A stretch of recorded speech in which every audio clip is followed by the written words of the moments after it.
Discord is a great chat application, but channels really set it apart from the pack. They're a great way to get everyone in on the conversation, but for some channels, it might make more sense to limit who can actually speak. Read-only channels make it simple to give users an easy way to check the rules of a server or set information for future events without anyone else contributing to the conversation. Thankfully, it's really easy to set up.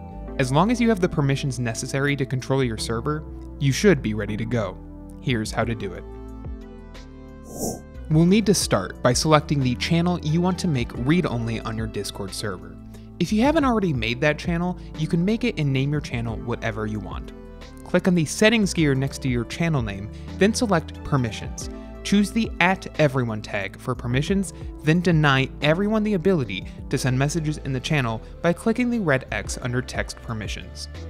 Of course, this means no one can post in this channel, rendering it basically useless. If you want to limit the channel so you or your fellow admins can actually update this read-only channel, you'll need to make a new role in Discord. To do this, open your server settings menu by clicking on your server name to open the drop-down menu. Then head over to the Roles tab on the left side of the screen.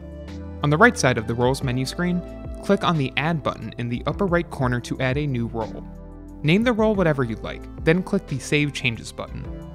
If you want this role to have admin permissions, make sure you select this option before leaving the menu, or leave it blank if you only want this role to be able to make announcements, but not make administrator decisions. Once you're done, save your changes and head back to your server settings menu. Click on Permissions again, and this time, use the drop-down menu above the Everyone tag to create a tag for your new role. Your role is now given their own set of permissions, and you can change the Send Messages ability back to allowing messages from this role. Effectively, this channel is now set to read-only with the exception of the user role you created, who can post and update the channel as necessary.